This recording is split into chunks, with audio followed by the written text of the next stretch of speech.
बेजुबान दर्द। आप जिसे प्यार करें वो आपसे दूर हो तो क्या हो, और किसी और के साथ आपको भूल के खुश भी हो तो ये तकलीफ़ वही समझ सकता है जिसने इससे दर्द को जिया हो। वर्षों बाद तुम आज यूं ही मिल गए। कितने बदल गए हो, थोड़े से मोटे भी हो गए हो, पर आज भी मेरी धड़कन वैसे ही मछली जैसी पहली बार देखने पे। तुम शायद जल्दी में थे, जल्दी ही समय निकाल कर मिलने का वादा करके मोबाइल नंबर लेके चले गए। मैं समझ गई, अब भला तुम मुझे समय क्यों दोगे। आखिर वो मैं ही थी जिसने इस रिश्ते को तोड़ा था। हर रोज़ तुम्हें याद कर रही थी, पर फ़ोन करने की हिम्मत नहीं रही कि तुम क्या सोचोगे मेरे बारे में। अचानक ही एक फ्राइडे तुम्हारा फ़ोन आया। नाम देख के दिल इतनी ज़ोर उछला कि क्या कहूँ। तुमने लंच पे बुलाया। मैं अपने मन में हज़ारों ख्याल लिए पहुँच तो गई, पर समझ नहीं पा रही थी कि क्या बात करूँगी। रेस्टोरेंट का दरवाज़ा खुला और तुम अंदर मेरी तरफ आ रहे थे। ऐसा लगा कि तुम्हें गले लगा के पूछूं, तुमने मुझे रोका क्यों नहीं। क्यों तुमने मेरे पापा से नहीं कहा कि तुम्हें अपने लिए थोड़ा समय चाहिए, कि तुम मेरे लिए फिर आओगे और तब तक मैं तुम्हारी अमानत हूँ उनके पास। क्यों नहीं कहा। कहाँ गुम हो मैडम। तुम्हारी आवाज़ मुझे वर्तमान में ले आई। कुछ नहीं, ऐसे ही कुछ सोच रही थी। तुमने बताया कि आजकल तुम एक मल्टीनेशनल कंपनी में हो, बीवी बेटी और एक बेटा है, अपना घर अपनी गाड़ी है, और जब तुम ये बोले कि ये सब तुम्हारी वजह से है तो मुझे बड़ा आश्चर्य हुआ। तब तुम बोले जब तुम चली गई तो तुम्हें भूलने के लिए मैंने खुद को काम में झोंक दिया, और देखते देखते समय के साथ आज बहुत अच्छी जगह हूँ। मेरी कामयाबी का आधार तुम हो सिया।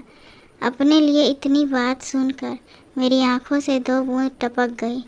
ना चाहते हुए भी शादी के बाद मैंने तो बस यही सुना था कि तुमने ये गलत किया, ये गलत कहा, तुम समझोगी नहीं, वगैरह वगैरह। क्या कहूँ तुमसे बिछड़ के मैं ज़िंदा हूँ पर जान निकल चुकी है। मेरी हर कोशिश की अरुण भी मुझे समझे बेकार गई। अब सिर्फ जिम्मेदारी और समझौता ही बचा है लाइफ में। खैर, तुम बहुत खुश और संतुष्ट हो अपनी लाइफ में, ये देखकर खुशी हुई। तुमने तो कह दिया कि हर हाल में खुश रहना आना चाहिए, मस्त रहना चाहिए। कैसे पूछूं तुमको कि लाश कैसे ये सब करे, पर तुमसे क्या कहूँ। वो हक तो वर्षों पहले मैंने खो दिया। बहुत सारी बातें की तुमने, मैंने भी कहीं पर ज़्यादा। तो मैं तुम्हें सुन रही थी और बस देख रही थी। फिर मिलने का वादा करके तुम चले गए।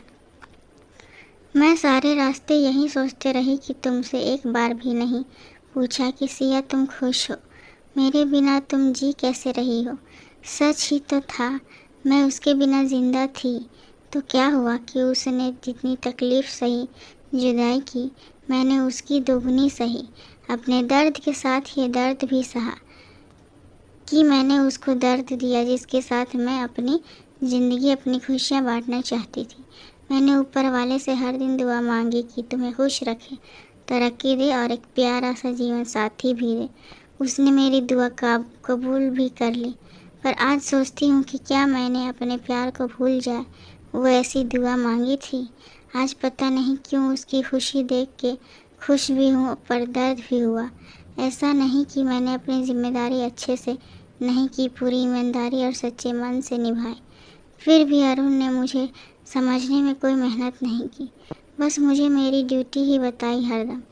आज जैसे मिलने के बाद एहसास हुआ कि मैंने क्या किया, क्यों नहीं तब मैंने अपने दिल की सुनी। आज मेरे पास भी एक प्यार करने वाला, परवाह करने वाला पति होता। उसे कैसे कहूँ कि तुम तो ज़िंदगी में आगे बढ़ गए पर मैं अकेले वहीं पहुँच गई। तुम तो मस्त रहो की सलाह दे गए, पर कैसे रहूँ। आज जाना कि आपने जिसे दिल में जगह दी उसने किसी और को आपकी जगह दे दी, तो कैसा दर्द होता है।